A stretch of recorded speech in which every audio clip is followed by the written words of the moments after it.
sebagai perempuan kamu harus bisa berkarir di sini karena ini peluangnya kayak gitu. Memang harus ditelateni Pak. Kalau males kayak aduh cuma satu ya nggak bakal bisa naik Pak gitu. Adalah DP yang awalnya kamu pegang omsetnya di bawah 50 juta.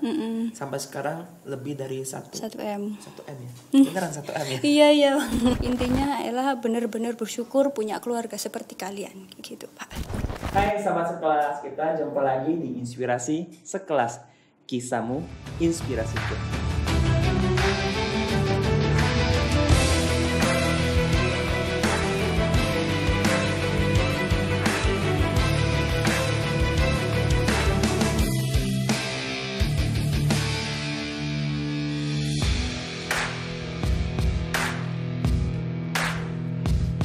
Sahabat sekelas, kita jumpa lagi setelah rehat hampir 1 bulan karena lebaran. Dan kegiatan-kegiatan kita selama lebaran ya cukup padat juga. Jadi ini kita kembali lagi lakukan sharing-sharing lagi bersama para sahabat sekelas di ruangan tim sahabat sekelas ini. Kita juga sudah mengundang narasumber-narasumber yang kompeten di bidangnya dan memiliki kisah-kisah inspiratif juga. Tapi sebelum mulai, tetap kita tidak henti-hentinya untuk mengingatkan para sahabat sekelas untuk terus menaati protokol kesehatan dengan selalu memakai masker, menjaga jarak, dan menghindari kerumunan. Selalu berpikiran positif dan menjaga imun tubuh kita agar bisa lebih baik lagi. Salah satu cara untuk menjaga imun tubuh kita baik yaitu selalu berpikiran positif, mengkonsumsi informasi yang positif, berada di lingkungan yang positif. Ya. Nah, program inspirasi kelas kita ini ya bertujuan adalah memberikan energi positif pada para sahabat sekelas ya agar apa? Agar kehidupan kita bisa lebih baik lagi, kita memiliki arah yang lebih baik lagi, yang hari ini lagi down, lagi bermasalah dalam kehidupannya, bisa mendapatkan inspirasi positif untuk kita bisa lebih semangat lagi untuk jalani hidup ini. Ya. Nah, kisah-kisah kita ini pasti kita ambil dari kalangan internal kita, JNT Express Jawa Timur ya, ada dari Sprinter, koordinator, SPV, admin, ya bahkan manajer juga ya yang dulunya dari awal ngerintis bersama kita ya. Ceritanya real tanpa karangan ya, tanpa nama samaran juga, semua itu sesuai dengan kenyataan yang ada ya.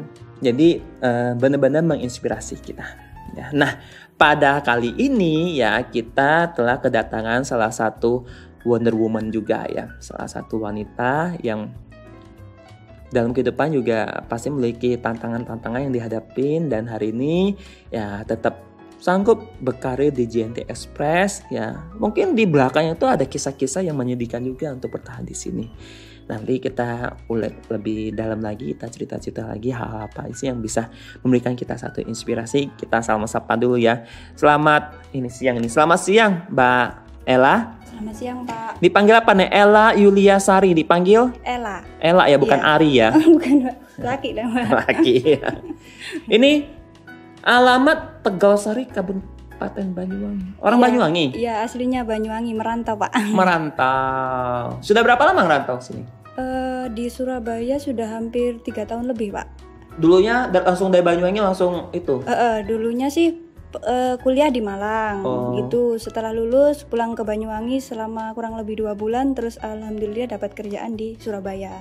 Langsung ke JNT? Iya Pak, langsung ke JNT. Banyuwangi kan juga ada JNT? Ya kalau dulu ini Pak kan jauh jaraknya kan waktu itu, terus nggak ada lowongan di situ juga. Nah dapatnya. Oh, rumahmu itu jauh di pelosok. Oh, pelosoknya Banyuwangi. Kalau sekarang ada yang deket Pak, sekarang alhamdulillah. JNT apa? Tegalsari 1.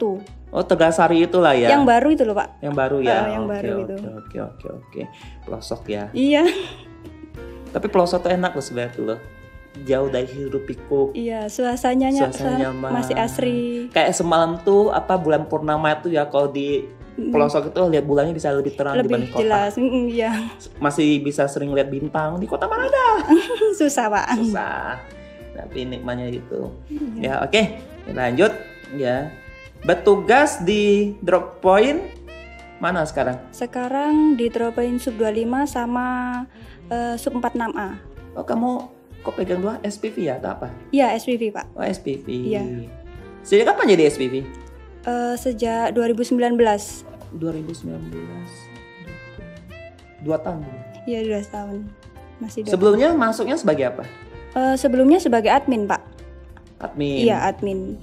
Di JNT juga lah Iya, ya di Kedung Cewek, Pak. JNT Kedung Kedung Cewek. Cewek. Deket-deketan lah sama Bulak sama ini. Deketan Bulak. Oke, Kedung Cewek. Ngerti.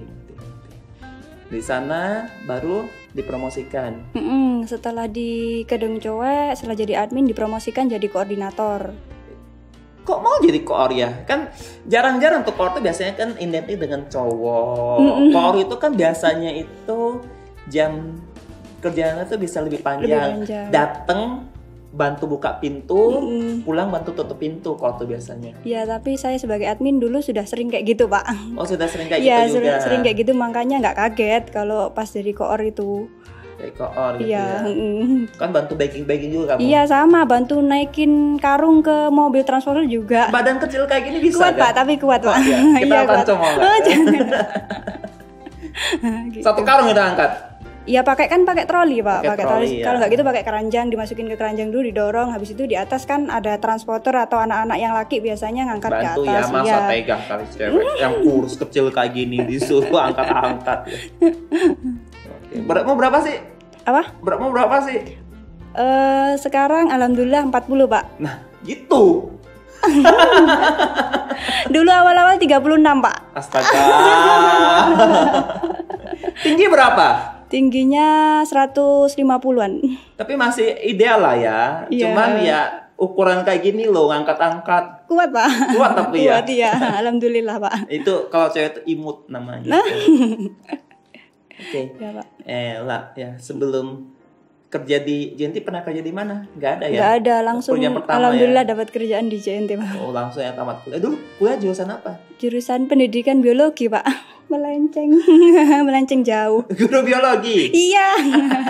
Lalu Ya gitu, Pak. Kan waktu itu saya sudah melamar nih pas di Banyuwangi. Setelah lulus kuliah itu saya melamar-melamar, Pak, di perusahaan, di sekolah-sekolah. Tapi sampai beberapa bulan nggak ada panggilan. biologi itu tuh untuk kerja sebagai bagian apa nih?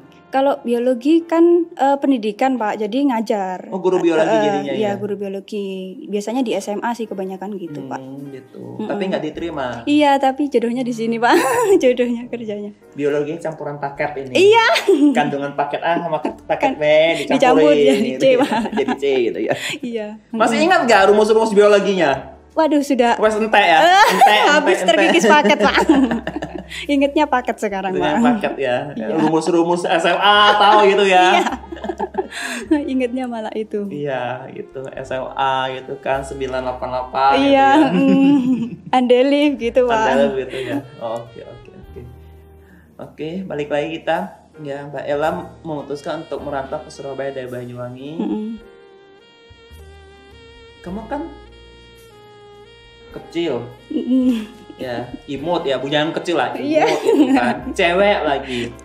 Lo dari Banyuwangi, Banyuwangi ke Surabaya tuh jauh loh, Iya, 6 jam kalau naik kereta, Pak. naik kereta. Mm-mm. Lalu baru tamat kuliah, belum Iya. pengalaman kerja, belum pengalaman apa-apa, walaupun pengalaman pernah kuliah di Malang gitu kan. Iya, iya. Dulu Malang sendirian juga itu, Iya, atau sendirian. ada teman atau apa gitu? Sendirian kalau di Malang, Pak, sama Sendirian. juga. Kos. Tapi kamu sekarang tuh mutusin lari ke Surabaya, nggak wedi kan? Enggak takut. Enggak, ya karena memang tuntutan ya, Pak.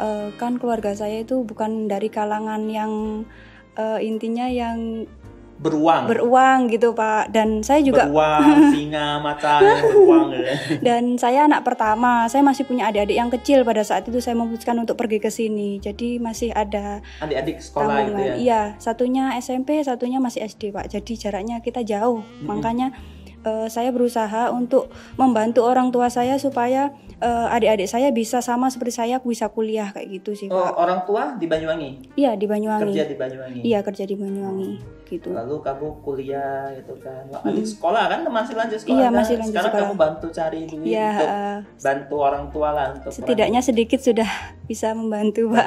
Iya. beban itu ya. Iya. Adik-adiknya ingat loh. Harus jaga kakaknya juga loh. Ya. Adik-adik di Banyuwangi sekarang? Sekarang satunya di Bogor, Pak. Bogor, sekolah? Iya, sekolah. Kuliah? Iya, oh, kuliah. Sudah kuliah juga? Iya, sudah kuliah, alhamdulillah, Pak. Satunya lagi masih di Banyuwangi? Iya, masih kelas 3 SD, Pak. Oh, masih kecil sekali ya? Jarak kita terlalu jauh, Pak. Jadi coba gara-gara itu, jadi kamu mutusin datang ke Surabaya ngerantau gitu? Iya, soalnya kan di Banyuwangi itu perusahaan juga sedikit, Pak. Terus saya ngelamar di sekolah-sekolah juga nggak diterima, maksudnya nggak ada konfirmasi sama sekali. Jadinya saya memutuskan ya sudahlah, coba merantau gitu. Merantau itu sudah pasti diterima di JNT atau belum? Belum, Pak. Jadi bondo nekat kalau ini, Pak. Bonek ya, bondo nekat ya. Bondo nekat. Jadi datang sini mau cari kerjaan? Iya, kan ada temen yang ngasih tahu kalau di Surabaya itu ada lowongan admin kayak gitu, Pak. Saya melamar pertama itu 2 kali saya ngelamar di JNT, Pak, dan yang alhamdulillah yang terakhir yang baru keterimanya. Pertama kali ngelamar di JNT Bulak. Yang sekarang ditempati, tapi dulu nggak diterima, Pak. Nggak diterima sana. Iya, terus habis itu saya yang kedua ngelamar lagi di RMI. Iya, itu terus alhamdulillah ada walk in di RMI. Iya, pada saat itu ya udah itu. Berarti selama kamu dari Banyuwangi ke Surabaya itu berapa lama tuh kamu tuh kosong? 1 bulan, Pak, itu. Cari-cari kerjaan berarti? Iya, dan aduh sedih banget, Pak, waktu itu, Pak, karena kan duit nggak ada.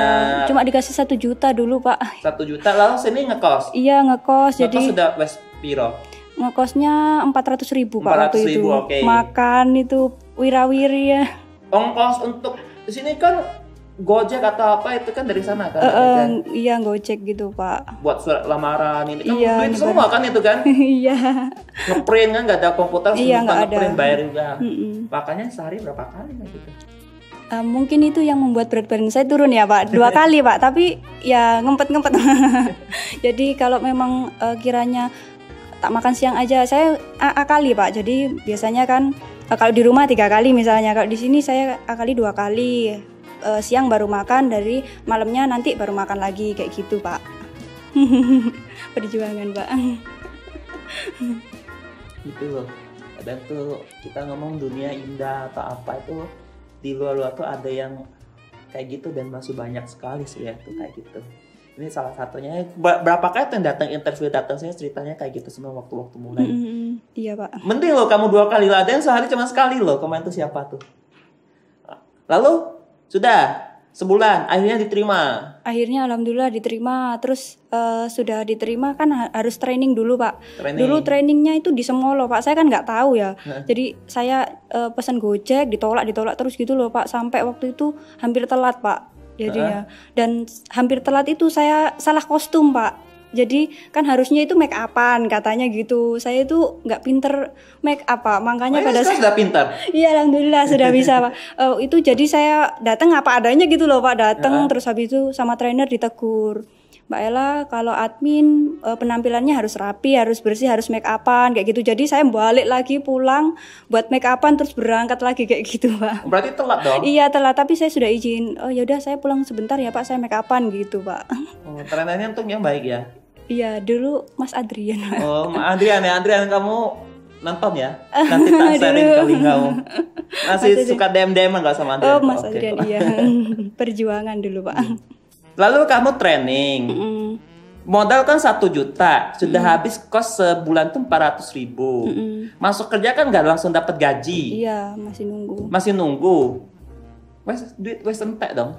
Iya, wes itu, Pak. Terakhir kan tinggal 20.000 kayaknya, Pak. Pas pada saat saya masuk kerja itu tinggal 20.000. Saya mau minta gimana lanjutnya? Yaitu saya bilang ke ibu kos, Bu, saya mohon keringanan karena memang saya belum dapat kerja. Kerjaan saya baru dapat. Saya bisanya bayarnya tanggal 6, gimana, Bu, apa bisa? Oh, iya, nggak apa-apa, Mbak. Untung ibu kosnya itu baik, Pak. Makannya? Kalau makannya saya hutang ke teman-teman, Pak. Jadi saya mau minta ke orang tua saya nggak enak gitu loh. Teman mana? Teman kerja? Bukan, temen yang kuliah dulu, kan masih kontek-kontekan gitu sih, Pak. Oh. Jadi temen itu sudah kerja dulu, makanya dia saya pinjam 200, nanti setelah tanggal 6 saya ganti. Jadi saya awet-awet sampai tanggal 6 itu, Pak. Luar biasa ya perjuangan ya. Untung bu kosnya baik. Iya, bu kosnya baik, alhamdulillah. Dia mau diutangin ke papa. Sekarang masih ngekos sana? Sudah pindah kan, sekarang berumah tangga, Pak. Rumah tangga. Berarti ngekos sana lama nggak? Sekitar berapa ya? 4 bulan Pak cuma. 4 bulan ya. Iya. Tapi untung lah jodohnya dapat ibu kos yang baik ya. Iya, alhamdulillah. Lah ada teman-teman masih mau ngutang. Biasanya kan teman waktu minjem duit kan jadi lupa jadi temennya. Iya, ini kan teman deket gitu loh Pak, makanya dia ya wis pakein dulu punya aku, mumpung aku ada nanti kamu ganti kayak gitu. Wis bertahan 200.000 itu 1 bulan Pak. 1 bulan 200. Gimana susun makannya? Ongkosnya gimana? Apa namanya, ke kantornya gimana? Waktu itu dipinjemin motor Pak. Oleh? Sama temen juga. Temennya itu di Surabaya, ternyata dia di Surabaya. Terus dia bilang, kamu lek kesusahan daripada kamu ngutang di mana-mana pakai motorku dulu, daripada kamu nge-grab dari kos saya ke Dongcoa itu 20.000 Pak per harinya. Ya, sekali itu. Jalan itu loh. Jadinya ya udahlah kamu pinjem ini aja motorku. Jadi motor Beat yang ala kadarnya lah Pak, jadi pakai. Tuhan lah ya, iya, teman-teman yang baik-baik ya. Alhamdulillah Pak. Ada aja jalannya iya, ya. Sisa bayar bensin aja kan. Iya, jadi makanya itu kadang-kadang. Tapi bensin kan juga tuh 200.000, gimana capeknya bayar bensin. Kadang-kadang itu SPV saya Pak, almarhum SPV saya itu baik sekali Pak. Setiap kali saya diem dia bilang, ayo mangan weh, saya tak bayari, santai gitu. Makanya baru kenal lah itu. Iya, baru kenal. Orangnya baik banget Pak. Tahu itu paling terbaik. Siapa SPV? Almarhumnya namanya Pak Ervan Pak. Sekarang sudah meninggal. Iya, tahu. Iya, yang kemarin itu Pak. Orang baik ya. Iya, orang paling baik Pak. Setelah saya temui itu. Baru kerja belum lama. Ya, kerja belum lama. Tapi mungkin kamu nggak cerita juga kamu nggak ada duit atau apa? Enggak, ya saya diem aja. Bisa baca gitu ya. Kasihan mungkin kan saya kecil, dipikirnya kelaparan mungkin kayak gitu mungkin Pak. Lalu gimana Kemenhub pas dapat berita kayak gitu? Saya kaget sekali Pak, sampai kan meninggalnya itu hari Jumat kalau enggak hari Sabtu. Kamisnya itu saya masih ketemu Pak, dia masih nyapa saya. Mbak Ella, aku absen di sini ya, ngono. Kok nggak biasanya absen di sini Pak? Saya bilang gitu, aku kayaknya nggak enak badan loh. Kalau nggak enak badan pulang aja Pak, jangan makso nanti daripada sakit. Ya Mbak Ella tenang, dia keluar beli es Pak, masuk ya kayak orang masih sehat gitu loh Pak. Ternyata dia itu nahan sakitnya itu Pak. Nggak cerita. Biasanya kan suka cerita sama saya, apapun itu biasanya cerita sama saya, Mbak saya gini-gini. Tapi pada saat itu dia nggak cerita sama sekali Pak. Mungkin sudah tahu tanda tanya atau apa, kita nggak tahu juga ya. Mungkin Pak, jadi ya. Tapi ya orang baik tuh pasti lebih disayang Tuhan, gitu kan. Mungkin ya jodohnya sampai sana, ya sudah dipanggil ya. Tuhan mungkin di sana lebih nyaman daripada sini Pak. Jodohnya gitu lah. Iya, tapi ya kita beruntung bisa dipertemukan orang-orang yang baik yang pernah bantu kita. Iya, minimal kan dapat makan siang gratis. Iya, sering dapat makan gratis Pak. Sering dibeliin bakso, beliin nasi goreng pas malam gitu loh Pak. Kan ada yang jualan depan itu. Kayak gitu. Mungkin itu alasan salah satu kamu kenapa kamu bertahan ya? Ya mungkin iya Pak, iya. Kok nggak tahan, nggak ada duit. Nggak ada duit. Ya memang anak-anak SPV ada baik-baik. Lalu itu kita balik lagi ya kita doakan juga untuk Mas Evanya yang ada di sana sudah pulang ya, selalu dilindungi, diberkahi. Amin. Ya. Lanjut nih, saya jadi agak teritu juga sama Mas Ervan. Setelah menjadi admin, kamu juga menjadi ke ODP. Di DP yang sama itu? Enggak, dimutasikan ke Bulak Pak. Oh, di Bulak sudah itu. Sudah di Bulak waktu itu. Kenapa ambil? Kan lebih enak jadi admin sudah kan?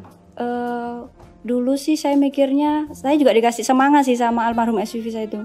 Mbak, kalau kamu jadi admin, kamu nggak bakal dapat pengalaman yang lebih. Apalagi kamu masih anak baru. Intinya kamu harus dapat pengalaman yang lebih-lebih. Jadi kamu harus ambil. Dan Jessica waktu itu kan, yang manajernya itu juga bilang, sebagai perempuan kamu harus bisa berkarir di sini karena ini peluangnya kayak gitu. Makanya saya berani mengambil peluang itu Pak. Gitu. Padahal lebih capek kan? Lebih capek nggak? Iya sih Pak, lebih capek. Capek pikiran, tenaga gitu ya. Kalau admin kan cuma nginput gitu, ngitung uang, duit, gitu kan. transfer udah gitu. Transfer resikonya kan di duit tanggung jawabnya kan. Kalau ini kan tanggung jawab dipakai sama komplainan. Iya bener Pak.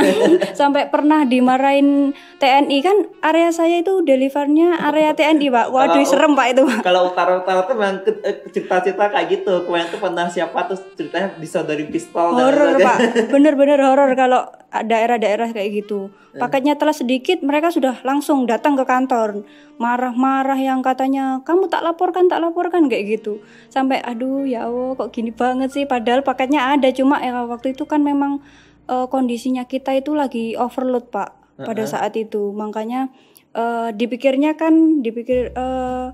di Bulak itu areanya lebih, maksudnya ruangannya itu loh Pak lebih cukup besar gitu. Ternyata nggak ngampuni kalau semuanya ditaruh di Bulak kayak gitu. Dulu ya? Iya dulu Pak, alhamdulillah sekali aja sudah cukup. Sudah cukup ya? Iya sudah cukup Pak. Nah, itu jadi pengalaman berharga. Bener Pak. Lalu dari koor, berapa lama kau jadi koor? Sekitar 5 bulan atau 6 bulan gitu loh Pak. Terus habis itu dipromosikan jadi SPV. Segituan. Lalu kamu jadi SPV, menurut kamu tuh saat LM mempercayakan kamu jadi SPV itu alasannya apa ya? Yang pertama itu dulu sebelum jadi SPV itu ada tantangannya Pak dari Pak Joko. Dulu kan Pak Joko setelah Jessica pindah ke Malang kan yang jadi promosiin kamu tuh Pak Joko. Yang promosikan koor itu Jessica, tapi yang promosikan SPV Pak Joko. Jadi 2 orang Pak gitu. Kenapa bisa dipromosikan? Karena waktu itu kan kecil kayak gini, ukurannya bisa jadi SPV. Itu Pak. Karena Andelif. Dulu kan Bulak itu Andelif paling tertinggi Pak, jadi terkenalnya dulu itu Pak, memalukan. Aduh Andelifnya itu sekitar hampir 50% Pak, karena ya itu tadi 2 kecamatan digabung jadi 1 Pak, dan tempatnya tidak cukup. Ketika Pak Joko datang ke situ, Pak Joko bilang, loh ini areanya nggak cukup, luasnya nggak cukup, kenapa kok maksa taruh sini? Akhirnya dipindahlah, yang kecamatan Kenjeran dipindah lagi ke Gedung Coek, yang Bulak saya yang pegang. Nah itu jadi pecah itu. Iya dipecah, akhirnya agak ringan kan Pak. Ternyata tak pikir itu ini terakhir ya aman lah kayak gitu. Ternyata semakin deliverynya semakin sedikit kan, waktu itu cuma Bulak itu nggak ada ini Pak, nggak ada lebih dari 1000 paket per harinya, cuma di bawah itu. Nah tantangannya semakin besar nurunin Andelif ini Pak, karena ketika ada paket balik 3 aja itu sudah berpengaruh dengan Andelif. Jadi saya, koor, semua sprinter, kurir itu bekerja sama Pak. Kalau ada paket yang balik, kan kita di daerah perkantoran nih Pak, jadi setiap tanggal merah, hari Sabtu itu tutup, kita WA satu-satu Pak, jadi kita pulang malam juga gara-gara WA customer kayak gitu Pak.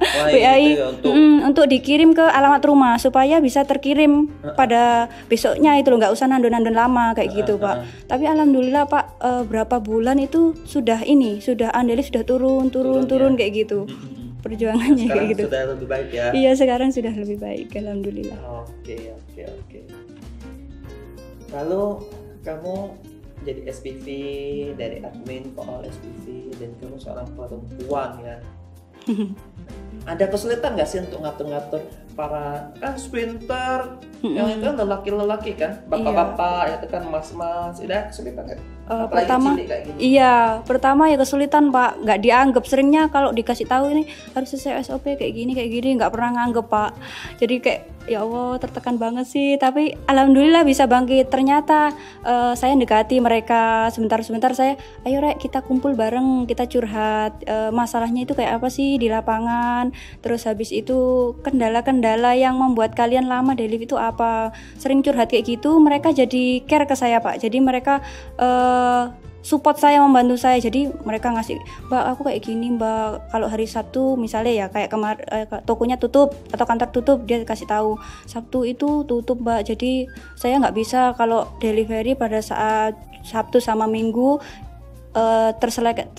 terselesaikan semua kayak gitu. Akhirnya saya bantu sama koor, bantu WA nih kayak gitu sih Pak. Jadi mereka lebih respect ke saya sampai sekarang kayak gitu, karena suka membantu. Iya kayak membantu gitu. Jadi lebih dekat juga sama mereka, jadi kayak keluarga, berasa punya keluarga baru di JNT ini. Karena kedekatan itu kan. Iya. Tiap hari ketemu sampai malam. Apalagi kalau lagi peak season ya. Iya, sampai pulang. Ceritanya seru lah itu kalau peak season. Iya, menyenangkan Pak. Oke. Kamu nih kan tipikal orang yang totalitas mengerjakan sesuatu ya. Lalu bagaimana keseharian kamu sekarang ini? Waktu kerja kan nggak masalah, katanya nggak hitung-hitungan sampai malam atau apa. Iya, itu benar nggak? Iya bener Pak. Saya pernah jadi admin waktu itu, masuk jam 8 pulang jam 3 subuh Pak. Kok bisa selama itu? Iya karena waktu itu kan peak season Pak. Pertama kali peak season yang meledos Pak, meludak waktu itu. Makanya kurang rencana. Iya bener, kayaknya karena kurang rencana. Itu saya pulang sampai jam 3. Setiap saya pulang itu saya diantar Pak sama SPV saya gitu. Diantar sampai pulang rumah, besoknya masuk jam 8. Mas Ervan itu? Iya, almarhum itu. Jadi baik sekali dia sama kamu. Apa dia ada perasaan sama kamu? Sudah sering orang bilang kayak gitu Pak. Padahal sama sekali murni kita kerja memang ya gak ada rasa kayak gitu Pak. Saya nganggapnya dia adalah seorang kakak, seorang bapak yang bisa bimbing saya sampai sejejek ini Pak, intinya gitu. Profesional ya, profesional ya. Cuman dia mungkin kasihan lihat kamu kecil itu ya, pulang malam itu kan dianterin. Kan cewek sendiri Pak di DP Pak, makanya sering dianterin pulang. Kita pedahan sendiri-sendiri, nggak boncengan sebenarnya Pak. Nggak boncengan, cuma dia takut kan kalau malam kan sepi Pak di jalan yang Kenjeran itu sepi banget, makanya dia anterin mesti. Kita anterin, walaupun nggak sampai kos tapi deket gitu, deket sama kos gitu. Rumahnya kan searah juga sama saya Pak waktu itu ya.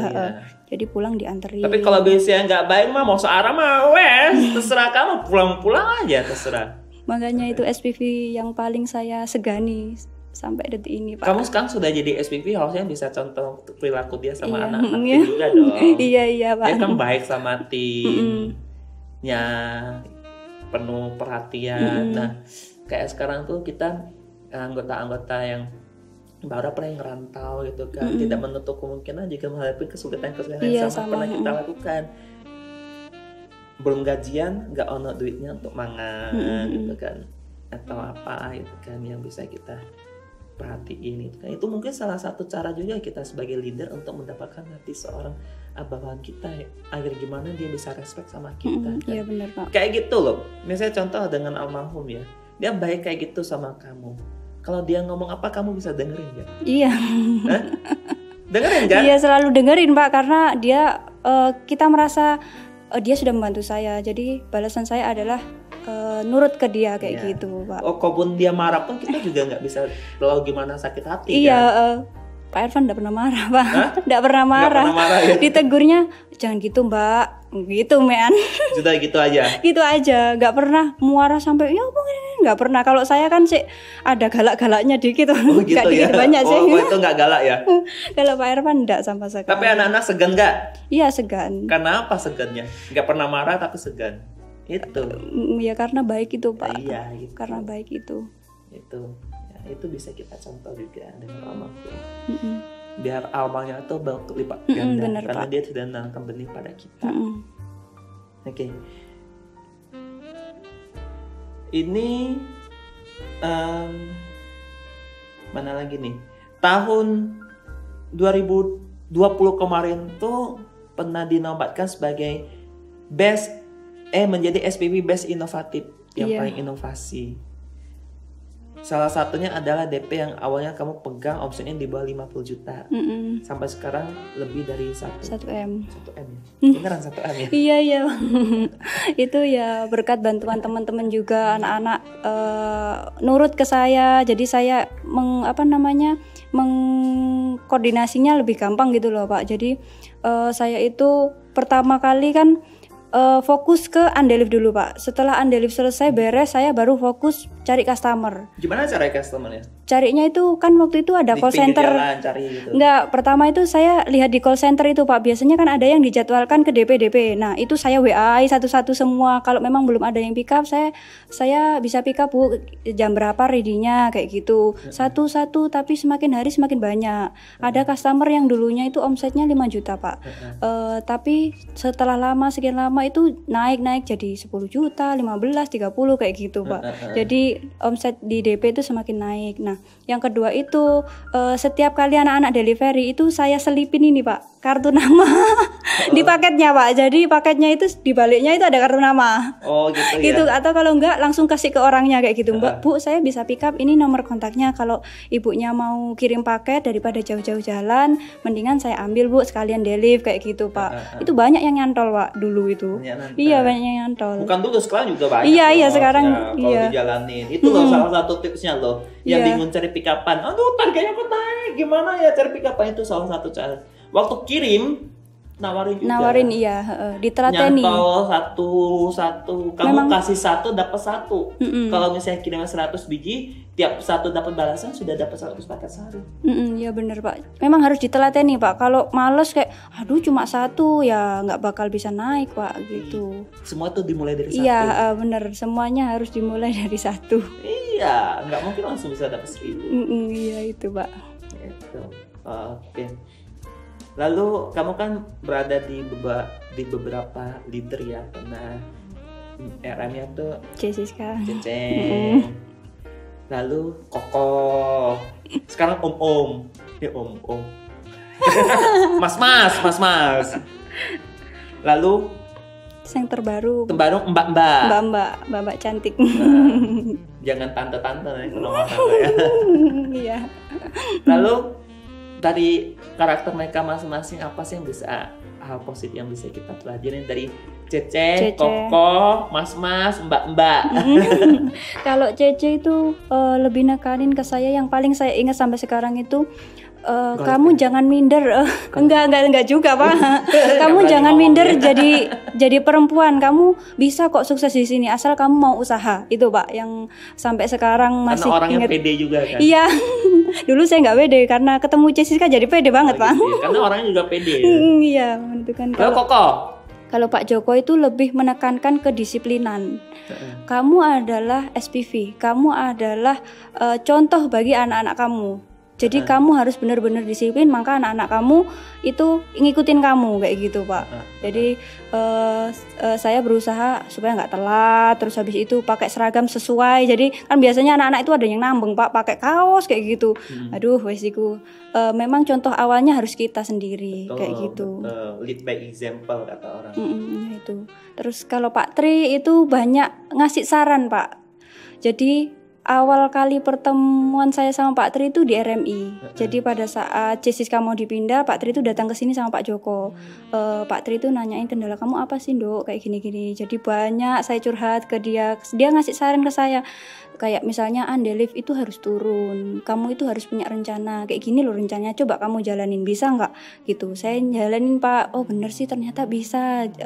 Saran yang diberikan Pak Tri itu. Terus habis itu delivery rate, kayak paket itu kamu harus punya 2 shift untuk areamu itu. Karena apa? Karena yang area pagi itu nggak bisa di-deliver pada pagi. Yang area Kenjeran itu loh Pak, yang kantor itu kan bukanya jam 10, jam 9. Jadi kamu harus punya 2 shift. Itu saya lakuin, alhamdulillah ya sesuai itu Pak alurnya. Jadi lebih baik iya gitu. Tapi yang Mbak kalau Ibu Epin ini Pak saya manggilnya, ini benar-benar didik saya, kamu harus jadi leader yang terbaik di sini kayak gitu. Kamu harus karena itu dulu tuh di admin Surabaya Utara juga atau berapa tahun? Iya di Perak.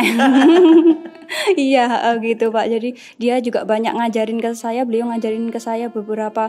Saya dulu saat jadi admin kayak gini, jadi SPV kayak gini, jadi koor kayak gini gitu loh Pak. Dia ceritanya juga dari admin. Di Perak gitu kan. Iya, jadi koor, SPV itu. Jadi pengalamannya bisa saya contoh gitu loh Pak. Sama-sama cewek lagi. Iya, sama-sama cewek. Tapi dia kan Bu Epin besar, Pak saya kecil. Bedanya cuma itu. Oh, beda itu ya. Iya. Kan fisiknya kecil, mimpi tetap harus besar. Iya. Iya, Pak bener. Itu. Oke. 3 tahun ya berarti sudah di JNT ya. 3 Perbedaan apa yang paling mencolok dari JNT waktu dulu kamu join dan sekarang? Kalau dulu itu JNT itu setiap kali saya keluar sama temen tanyain, kamu kerja di mana? JNT. JNT apa sih? Mesti bilang gitu Pak. Saya itu sampai, masa nggak tahu sih? Aduh, ketinggalan zaman. Ya itu ya biasanya kan. Yang warna merah JNT Express, jasa pengiriman. Oh alah, ya pekerjaannya enak ta? Ya enak lah. Saya selalu bilang kayak gitu Pak. Jadi teman-teman itu kadang ada yang minta kerjaan gitu loh Pak ke saya. Tapi saya bilang, jiwamu harus kuat dulu, kena mental di JNT. Iyalah, kayak gitu. Loh, kadang support mental nggak bisa. Iya. Terus sekarang kan JNT juga banyak. Iya, apalagi kalau misalnya jadi admin itu ya, datang bapak-bapak kutukan badan gede, bapak kayaknya belum sampai marah-marah. Marah-marah. Pernah nangis ya kena marah customer? Iya Pak, sampai saya dulu itu pernah dibilang maling juga Pak, sama customer kayak gitu Pak. Cuma gara-gara kamu yang maling ya, kamu ngilangin barang saya, padahal barangnya itu belum dikirim Pak. Ya Allah, sampai saya dibilangin, kamu kan dulu pas jadi admin, kamu selingkuhannya Ervan itu ya, makanya kamu dibelain sama bos kamu, kayak gitu juga Pak. Ya Allah, dan itu di screenshot dikirim ke grup-grup kayak gitu loh Pak.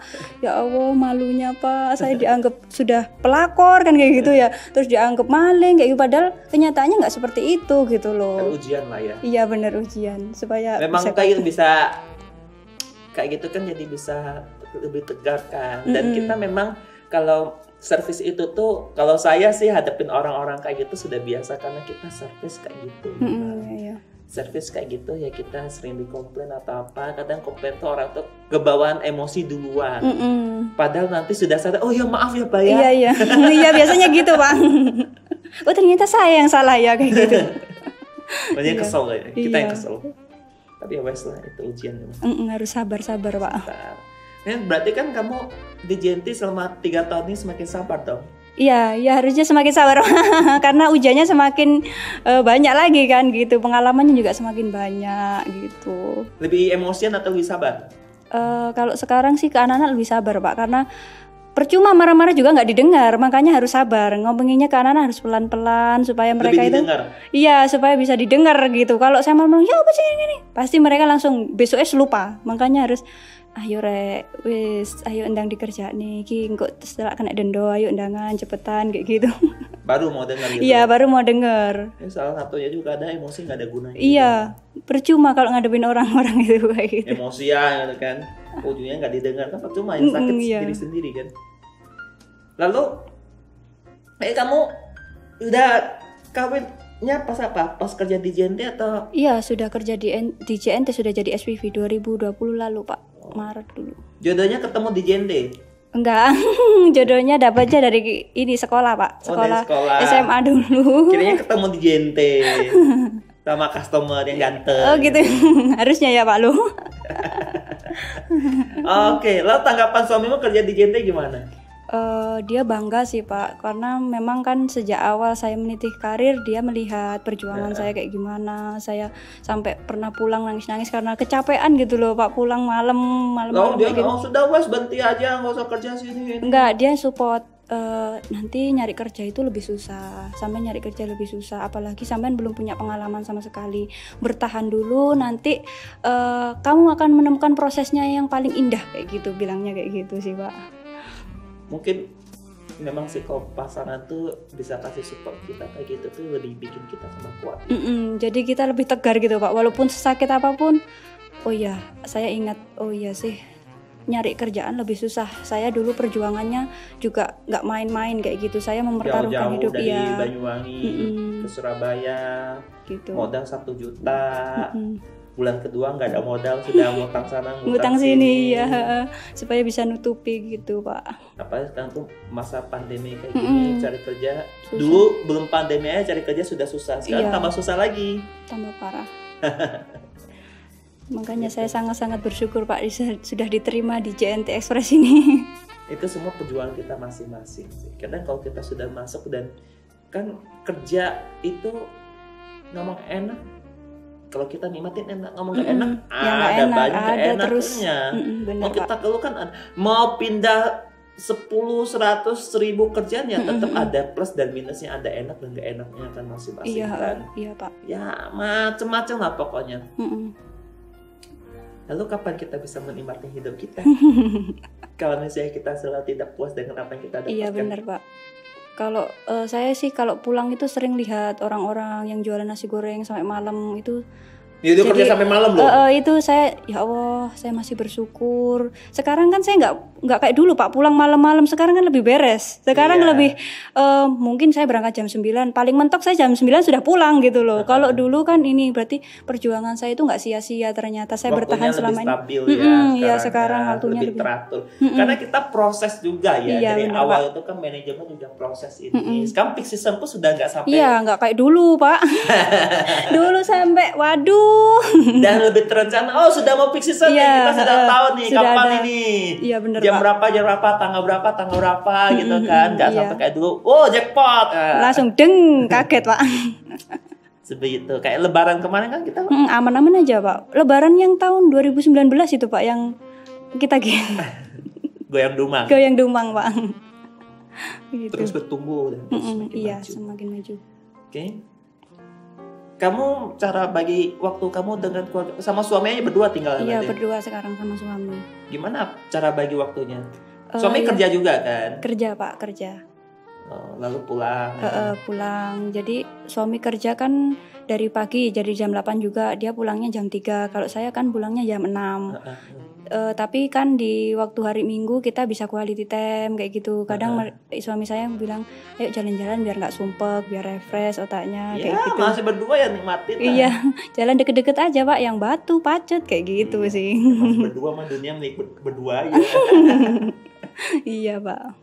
Lalu kalau kamu kerja merasa lelah, apa sih motivasi kamu bisa kamu tahan dan meninggalkan kinerjamu? Jadi motivasi saya itu adalah pertama adalah keluarga saya Pak. Saya harus mensukseskan, mensekolahkan adik saya sampai kuliah. Jadi pas setidaknya saya bisa membantu sampai sekarang kamu tetap bantu terus ya walaupun iya tetap Pak. Kalau orang tua saya bilang, Ndo, bapak gak duwe-duwe iki ya apa, setidaknya saya bisa ngasih gitu loh Pak, daripada nanti saya nggak kerja terus orang tua saya gimana. Saya pikir kayak gitu, orang tua semakin tua semakin kerja juga semakin nggak kuat seperti dulu, adik saya masih kecil, saya ya mikirnya kayak gitu Pak. Terus saya juga ngelihat orang-orang, kalau lihat bapak-bapak tua itu ingat bapak saya Pak, kalau di jalan nggak ada lihat bapak, ya Allah bapak aku pasti kayak gitu juga dulu, bantu aku kayak gitu, sekolahnya aku lebih ngeluarin duit kayak gitu juga. Kalau boleh tahu bapak kerja apa? Bapak tani Pak. Oh petani. Iya petani. Petani usianya sekarang 60-an. Wes tua dong. Iya makanya masih ada adik kecil yang ini, makanya saya petani kan lebih membutuhkan fisik kan? Iya benar Pak. Makanya sekarang wis ya gak sering sakit-sakit gitu loh Pak. Makanya ya, kita yang jaga. Kita yang dapat kesempatan sekolah lebih tinggi, bisa kerja pakai otak gitu kan. Jadi saya ya harus membantu memang kayak gitu Pak. Dan saya doakan juga adik-adikmu yang kuliah. Sudah semester berapa nih yang Bogor tuh? Ini semester 2 Pak. Oh baru? Iya baru. Perjalanan masih panjang juga. Perjalanan masih panjang Pak. Tapi dia sekarang kuliah sambil kerja Pak. Biaya sendiri. Jadi paling enggak kan saya ngasih, aku nggak ada duit, ini ada 500.000 kamu mau tak? Iya nggak apa-apa Mbak kayak gitu. Jadi ngasihnya ya nggak banyak Pak, karena kan ya dibagi-bagi. Saya juga ini.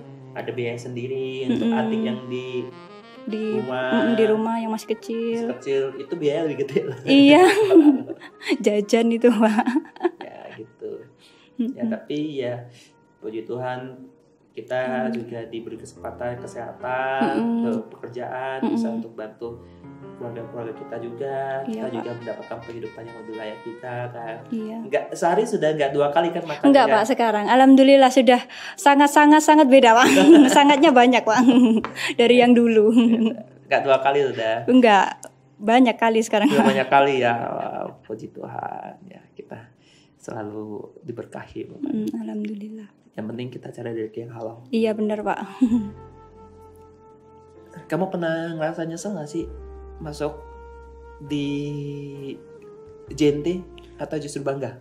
Bangga lah Pak, dulu yang saya cuma kayak gitu, sekarang bisa kuliahkan adik saya, paling nggak saya membantu keluarga saya Pak. Jadi saya sangat-sangat bangga, apalagi sekarang kesejahteraan kita juga semakin terjamin kayak gitu, tambah bangga Pak. Sekali ya. kita syukurin ya.